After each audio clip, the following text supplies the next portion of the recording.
Cyberpunk Edge Runners duele y mucho, y no es un dolor que se mantiene oculto hasta explotar como algunos podrían creer. Es un dolor constante, es permanente, te acompaña de manera subconsciente a lo largo de toda su historia. Y si bien existe un momento cúlmine donde el llanto es prácticamente inevitable, pues esa es una de las funciones principales dentro de un clímax narrativo, esto simplemente es el cúmulo de traumas que el espectador va adquiriendo en el visionado de este anime. Lograr que las personas puedan emocionarse a través de un medio donde prima la ficción no es tarea fácil. Se necesita de esfuerzo y dedicación, pero por sobre todo se necesita de una historia y personajes entrañables. Se necesita que estos dos elementos trabajen profundamente en simbiosis. La forma en que Edge Runners trabaja estos conceptos es sumamente impecable y es gracias a lo que considero es una de sus temáticas principales, la clave del éxito que ha cosechado.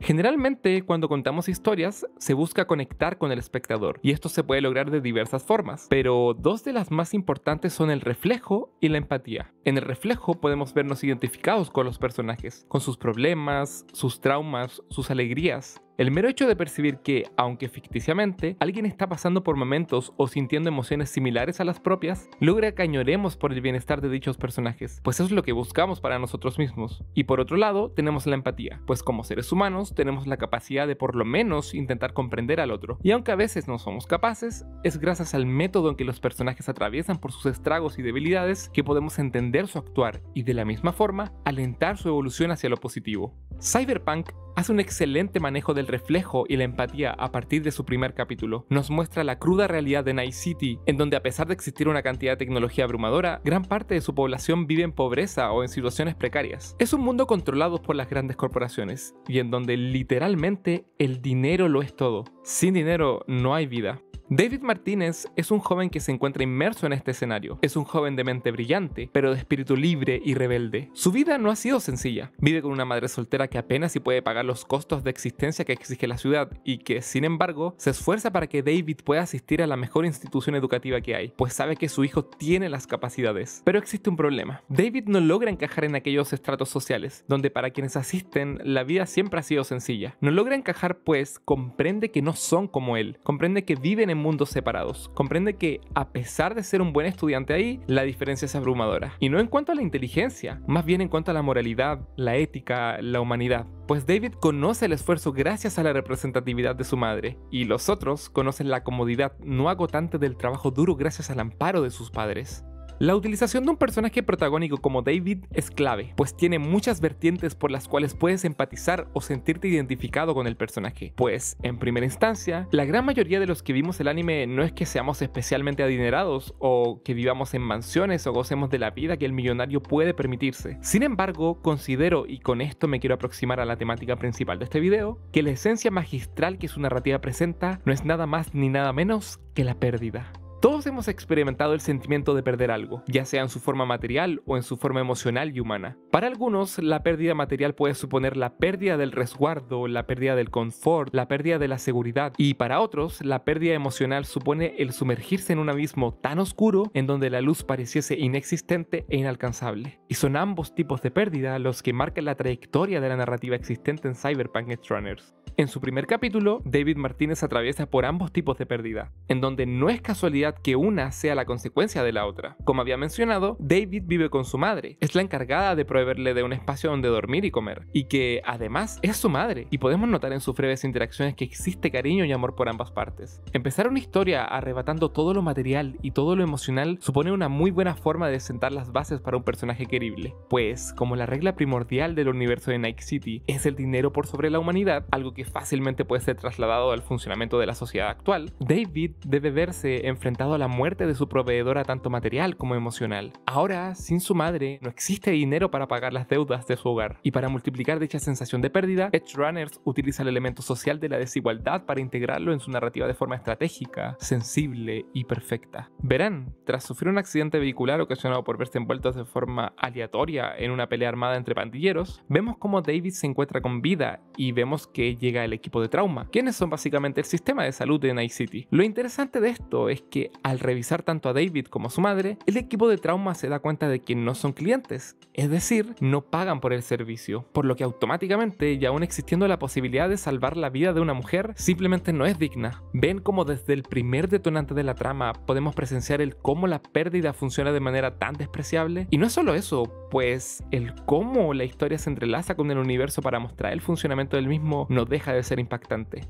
Al no poder llevar a su madre a un centro hospitalario en condiciones, solo queda la opción de asistir al más barato de todos, donde incluso David, al no poder costear todo el tratamiento necesario, termina perdiendo a su madre de la forma más cruel y poco digna posible. Tras morir su madre, es necesario casi que de manera obligatoria pagar por los servicios fúnebres, algo la verdad no tan alejado de la realidad, pero es la forma en que el anime lo muestra lo que resulta desagradable para el espectador, pues literalmente, al David no poder costear nada, la única opción que queda es cremar a su madre y recibirla en una urna estándar mediante una máquina automática, casi como si de un dispensador de bebidas se tratara. Es literal la cúspide de la deshumanización de un momento tan doloroso como lo es perder a un ser querido. A la ciudad no le importa tu humanidad, solo le importa tu valor en dinero.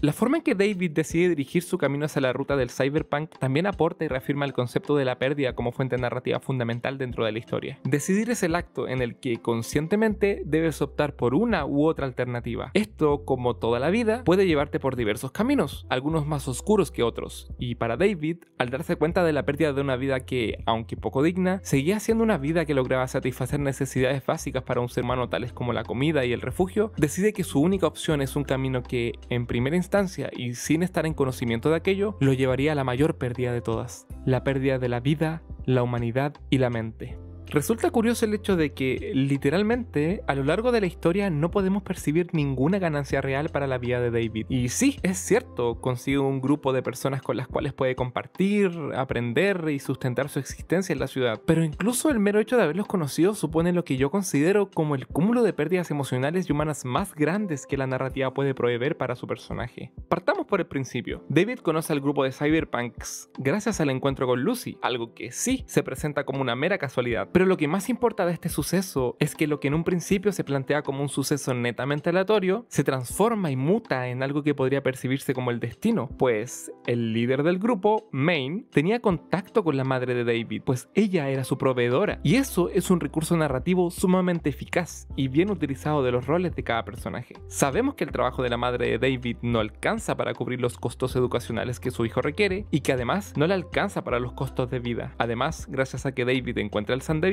podemos afirmar que su madre se encontraba realizando trabajos sucios y de contrabando, por lo que al enterarnos de que es la proveedora de los cyberpunks del grupo de Main, resulta completamente natural y casi esperable que dicha interacción entre ellos ocurriese.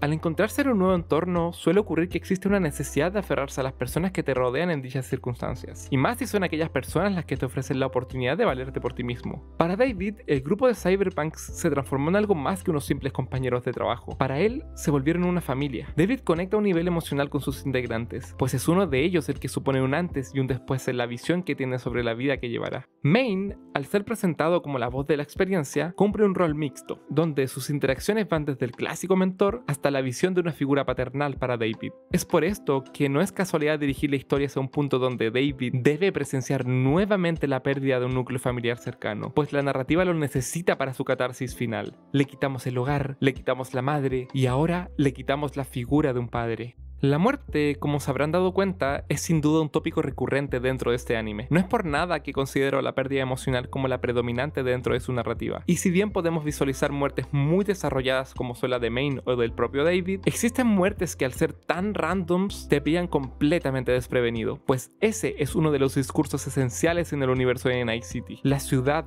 al igual que la muerte, son rápidas, aleatorias, desechables, sin mayor importancia relevante. La ciudad es solo un instrumento para los corporativos y su ganancia de dinero, por lo que sus habitantes no son más que engranaje reemplazable. Tanto la muerte de Pilar como de su hermana Rebeca son la representación perfecta de lo anterior dicho. En la muerte de Pilar vemos los peligros de enfrentarse a un ciberpsicópata, y en la muerte de Rebeca vemos la poca importancia que se le da a su muerte, en el sentido de que es tan rápido e inesperado que apenas si nos dan tiempo para procesar lo visto. La ciberpsicosis es una decisión narrativa y de universo, otorga riqueza a la historia y profundidad a diversos personajes. Es una enfermedad mental y probablemente de las más temidas dentro de en Night City, y es la ejemplificación perfecta de la pérdida de la humanidad como la conocemos. El mero acto de reemplazar tu cuerpo orgánico por piezas materiales, robóticas y artificiales es la cúspide de la deshumanización en el género del cyberpunk. Es el constante debate entre lo humano y lo artificial, curiosamente ambos productos de la creación humana, solo que uno desde lo natural y otro desde lo científico y tecnológico.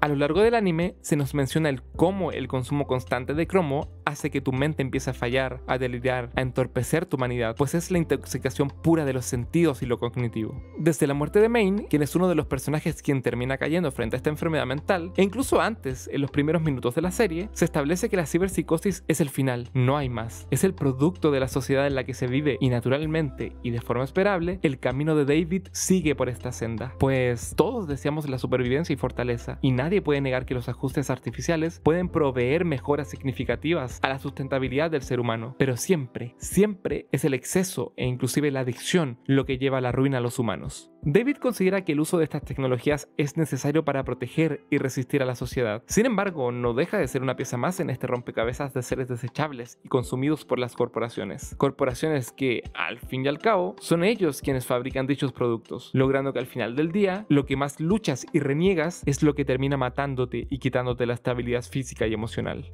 La historia de David es una de las tantas experiencias que muchos individuos van sufriendo a lo largo de su vida en Night City. La única diferencia es que se nos dio la oportunidad de verla, de sentirla, de acompañarla. Pero más allá, es solo eso, una mínima historia en un vasto océano de sufrimiento. David siempre se repitió a sí mismo que quizá era especial, que era diferente. Sin embargo, terminó de la misma forma que muchos antes que él, pues la intención de este anime es contar una historia trágica, sin ganancias, una historia de pérdidas, pero sumamente realista y con un reflejo perfecto de la sociedad en Night City, una sociedad podrida, consumida y controlada. Cyberpunk Edgerunners duele muchísimo. Duele porque deja un vacío. Duele porque después de acompañar por 10 capítulos a sus personajes, los terminas perdiendo. Duele porque sabemos lo injusto que puede llegar a ser vivir. Duele porque experimentamos la soledad que siente Lucy al final. Duele porque sentimos la pérdida de David. Duele porque muy en el fondo sabemos que nadie ganó nada. Duele porque es una historia de pérdidas. Duele porque deseamos que hubiese sido distinto, pero comprendemos que su narrativa estaba destinada a la perdición.